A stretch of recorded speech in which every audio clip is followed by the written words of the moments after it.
जय हिंद दोस्तों।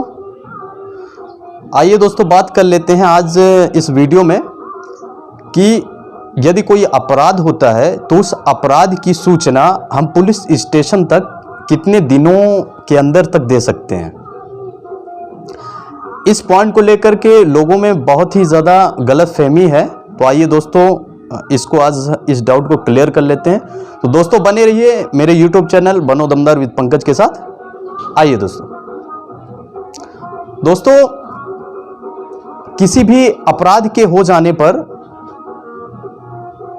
वहां के नागरिकों की या फिर पीड़ित पक्ष के रिश्तेदारों की या पीड़ित पक्ष की या फिर पड़ोस की ये जिम्मेदारी हो जाती है कि उस अपराध की सूचना पुलिस स्टेशन तक पहुंचाई जाए। यह उनका नैतिक कर्तव्य भी होता है। दोस्तों किसी भी प्रकार का अपराध घटित होने पर उस अपराध के स्वरूप और इंटेंशन पर यह निर्भर करता है कि उसकी सूचना पुलिस स्टेशन में कब तक देनी है। इस पॉइंट को हम सीआरपीसी की दो सेक्शंस यानी 468 एंड 469 के द्वारा समझते हैं।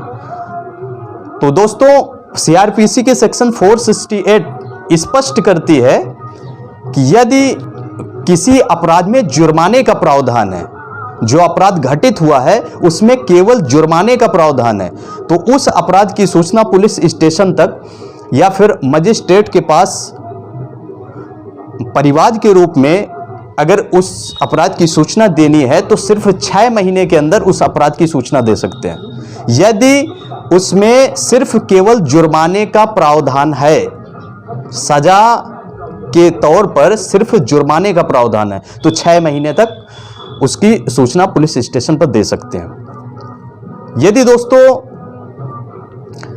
कोई अपराध ऐसा हुआ है जिसमें 1 साल के कारावास का प्रावधान है, 1 साल का कारावास दंड के रूप में दिया जा सकता है, तो उस अपराध की सूचना 1 वर्ष के अंदर तक दे सकते हैं।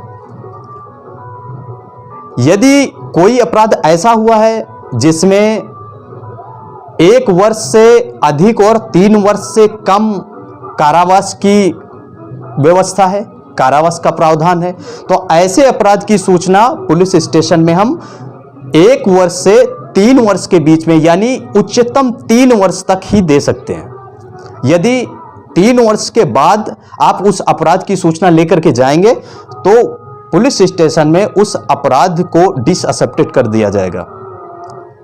यदि दोस्तों कोई अपराध ऐसा घटित हुआ है जो कॉग्निजेबल ऑफेंस होते हैं कि उसमें मृत्युदंड का प्रावधान है, उसमें आजीवन कारावास का प्रावधान है, तो ऐसे अपराध की सूचना पुलिस स्टेशन में हम कभी भी दे सकते हैं।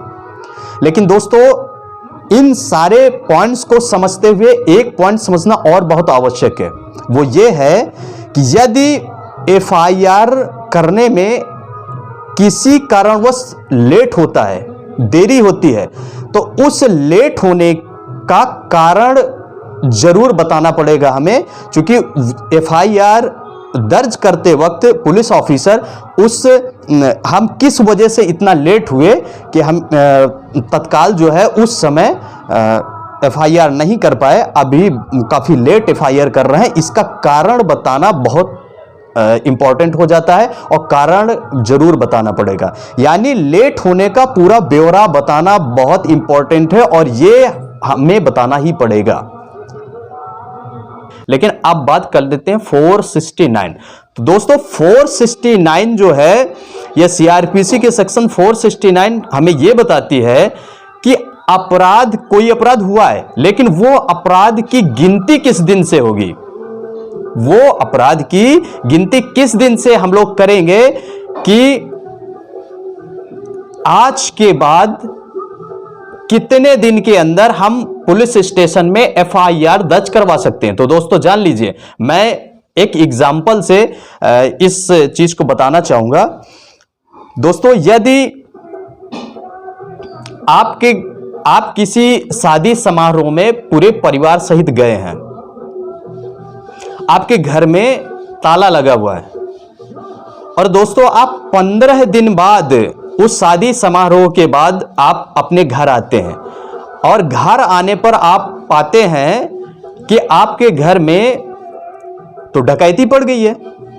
तो दोस्तों आप ये जान लीजिए कि जिस दिन से आपको पता चला कि आपके घर में डकैती पड़ गई है, ये टाइम उसी दिन से कैलकुलेट किया जाएगा, उसी दिन से गणना चलेगी टाइम की कि हम एफआईआर पुलिस स्टेशन में कितनी समय के अंदर तक, कितने दिनों के अंदर तक करवा सकते हैं।